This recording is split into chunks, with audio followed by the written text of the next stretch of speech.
Well, today we're going to talk about more quality issues with new cars. This is not an April Fool's joke. And really, Hyundai should be absolutely ashamed of themselves because they were warned 6 months before by one of their customers through email, through posts on X. Watch this. Ashley Grousman was all smiles when she leased a 2026 Hyundai Palisade with a calligraphy trim package last August. But on the first day she had the SUV, something alarming happened to her 9-year-old daughter, sitting in the second row, while the child's friend was in the third row. He pressed the button on top of the seat that she was sitting on, and the seat started to close on her, and it wasn't stopping, and she started screaming, and I turned around and literally pulled her to safety. Grousman from Los Angeles says in the months that followed, she tried to get her dealership and Hyundai to take the Palisade back. She wrote this email in September to Hyundai, telling the company this is an urgent matter, and it is critical that Hyundai addresses this immediately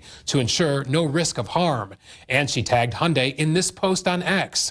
My daughter was at risk of being crushed, unacceptable and unsafe. Help. That's how much I felt it in my bones, how dangerous this was. Hyundai responded, sending an inspector to look at the SUV in October. The next month, Grousman got this letter from Hyundai saying in part, the seat mechanism was operating normally and we are closing your file at this time.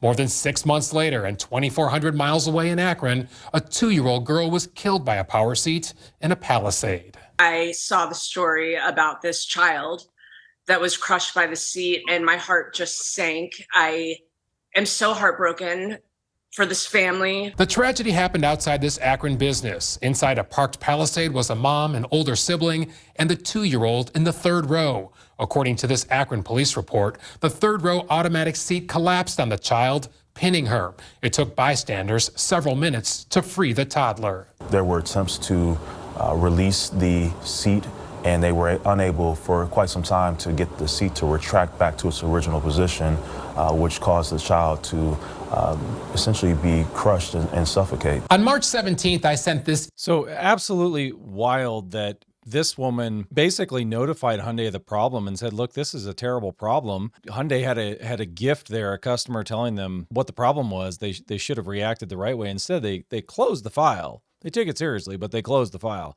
Now they got mud on their face. Email to Hyundai to ask about the concerns that Grousman says she started raising 6 months ago. 2 days later, on March 19th, I received this response from Hyundai. While we cannot comment on individual customer matters, we are aware that some customers raise concerns regarding the operation of second and third row power seat functions, and we take all such reports seriously. Grousman says Hyundai contacted her last week, offering what she asked for 6 months ago to take the SUV back. No one should have to sit in fear of a child pressing a button and being killed in the backseat of their family car. Since our initial reporting, Hyundai stopped the sale of 2026 Hyundai Palisades with limited and calligraphy trims and issued a recall, indicating that model's power seats may trap a person. A spokesperson says Hyundai has rolled out interim software to enhance system safety. So great reporting by Bob Jones on News 5. That is, I mean, they did an excellent job. I love Hyundai's response. You know, now they're willing to buy her car back, right? They weren't willing to buy it back before they closed her case. Now they're, we'll buy it back now because they're probably concerned about lawsuits. It's easy to avoid. So once again, the software, you know, whether it's software or hardware parts detecting whether or not the seat should stop folding forward, it's just astounding to me that something like this could, I guess, pass a quality test. Gosh, how long have we been making power seats in vehicles? And you would think that would be like the number one thing would be kind of compliance and safety in these vehicles. If you've got power, anything, especially where the kids are sitting. But if you have a Palisade hybrid, the limited and the calligraphy and only the 2026s, if you're a parent and you've got younger kids, I would definitely test this out. I would just pull the kids out, test out the resistance on your vehicle just to make sure that it's working properly, because I would imagine that probably going to affect more than what we see here. Just a hunch. And poor Ford just can't get out of their own way. You know, last year, 2025 was a big year for recalls for Ford. And this year again, what is it with the backup cameras and Fords? 354,000 vehicles. This is the 24th safety recall from Ford since January 1st of this year.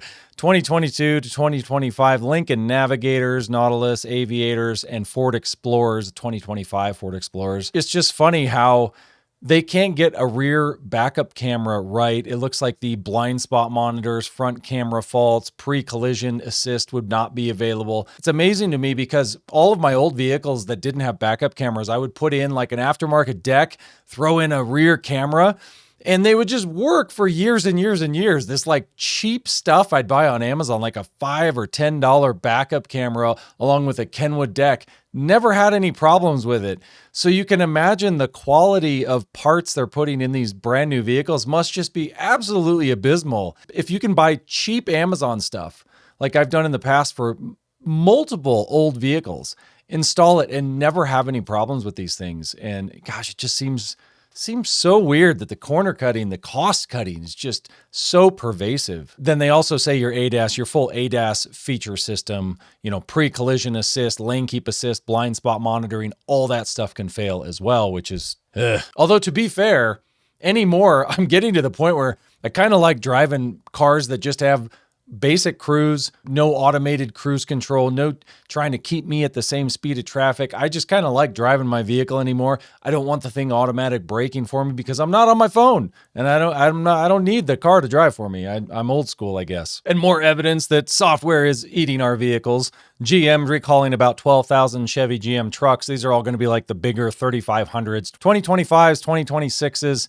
They got dual fuel tanks. So what happens is the incorrect engine control module software calibration may erroneously detect certain trouble codes. So when it transfers fuel from your rear tank to your front tank, throws some codes. Just funny, again, software is causing the problems, not fixing or making things better. And here's yet another on March 27th, another software-related problem with fuel pumps. So these are Super Duty trucks, the F-250s, 350s, 450s, 2020 to 2022. And it says more than 7,000 of these trucks were recalled. They had a previous recall for the fuel pump, and they weren't repaired correctly.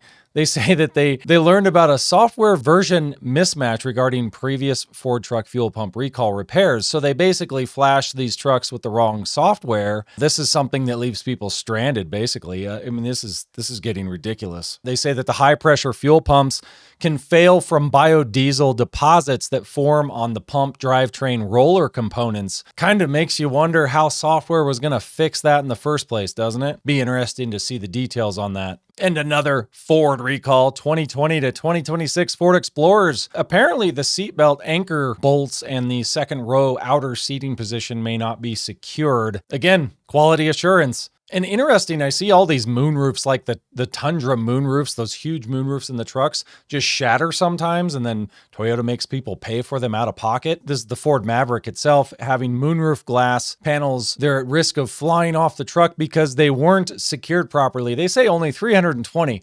I wonder how they come up with that number, because it's 2025 to 2026 models, and they sell a lot of Ford Mavericks. It says the Maverick moonroof glass may not be properly bonded to the frame. Apparently didn't put enough glue on it. I wonder if they have a pressure test. Like after they've bonded these to the roof, I wonder if they could have some pressure test where they come up and just push up on it to see, or push down to see if it pops loose. You would think that would be an easy quality test, right? Put like 20 pounds of pressure on something and be able to test if it bonded right. Part of the QC process. And the last one that was just today, Chrysler, Pacifica, and Voyager minivans recalled over airbags. 178,000 minivans recalled over the front side curtain airbag failures. Apparently, they're not designed correctly. It looks like the government testing figured this out, and then now Chrysler's doing a recall on this. So everybody will be happy to know that I'm also including Chrysler, Stellantis, all these companies. It doesn't really matter who you're going with. You're going to have problems in modern vehicles. And even in old vehicles, you're going to have problems. The issue today, I think, is with the changing of guard. I think the events of 2020 caused a lot of, let's just say, more experienced individuals to retire early, to leave the automotive industry. And then we had all these supply chain disruptions. I think a lot of these recalls and a lot of the engine problems, the engine cleaning issues, all these things are attributed to just a kind of an aggregate of those issues. the events of 2020, a bunch of people retiring that had a lot of experience in the industry. And then, of course, supply chain, main bearing issues, rod bearing issues, bad quality parts, bad metallurgy and things. So who knows? Is it going to get fixed? I mean, how long can these automakers make the excuse as well of, well, the disruptions in supply chain really caused all these problems? Like, it's 2026. We're almost halfway through 2026. You can't keep blaming 2020, but I don't know what else to blame at this point. Will it get better? Who knows? Happy April, everybody.